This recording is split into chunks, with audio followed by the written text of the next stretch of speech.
Ah, a visitor. You're a welcome sight. But let us observe the customs of the locals. The scholar's brow tenses. His voice spills into your skull, the spores connecting mind to mind. Burg, proud member of the Society of Brilliance, at your service. Or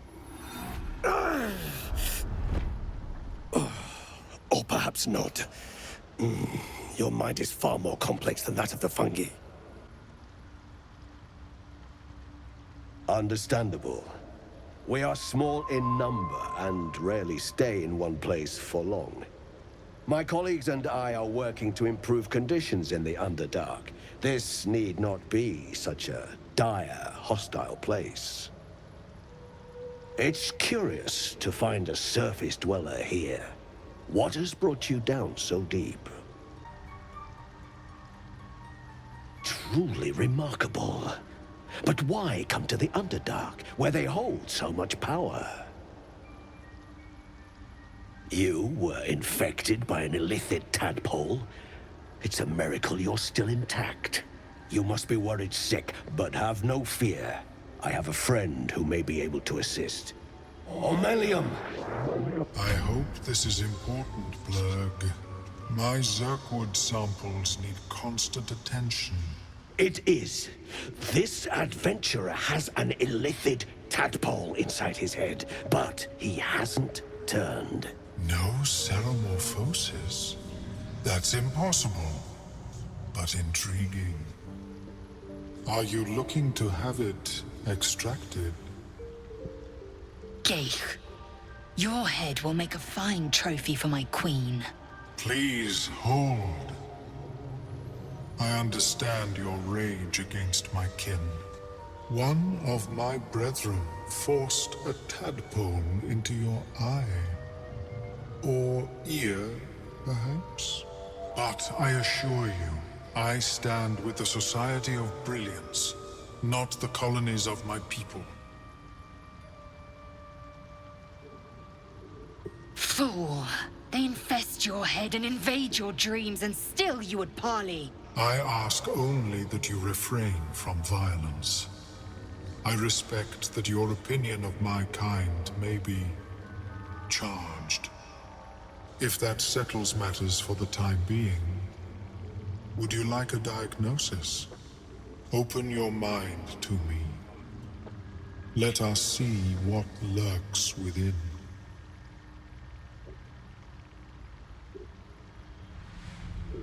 As Omeluum's mind pierces yours, the tadpole pulses with power.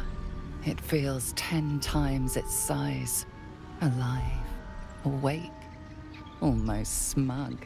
This is most unusual. The incubation period should be complete, as should your transformation. But the larva is infused with strange magic. It appears to be in some form of stasis.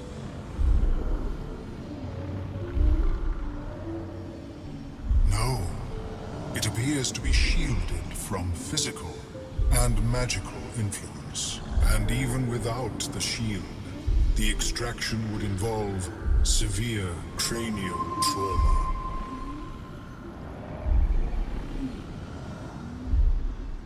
It is not ideal.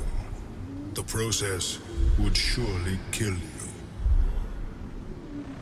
But not to worry. Should you transform, I will happily perform a new examination. A nautiloid? Fascinating. I have never set foot on one myself. They were our warships during the greatest eras of the Illithid Empire. We ruled the entire astral plane from their decks. The design was lost when the Gith rebelled and ended our dominion.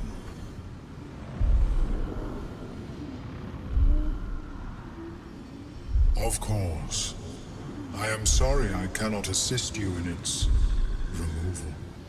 But I have an idea. Oh, I should start taking notes. There may be a way to bypass that stasis. There are many alchemical substances that can influence the mind. I do not intend to shatter its protection. I need only bypass the interference that prevents me from communicating with the lava. A tincture distilled from a collection of rare mushrooms. They have subtle psionic influence. I would require a fresh ton of madness and Timusk spores. But be warned, in their natural state, both of these mushrooms can be quite dangerous. Timusks cause confusion in those that approach them. The tongue is self-explanatory.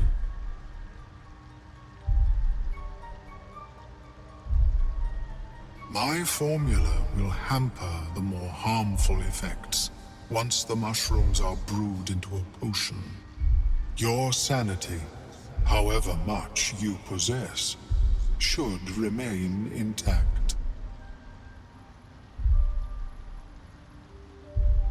The Underdark, of course, although they are quite rare, and their discovery perilous. I imagine Lenore would have them in her possession. She served Mystra as a cleric.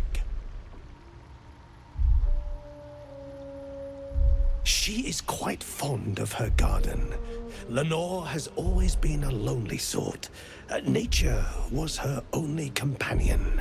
I offered her the chance to join the society, but she refused. Her experiments on Susa bark took priority.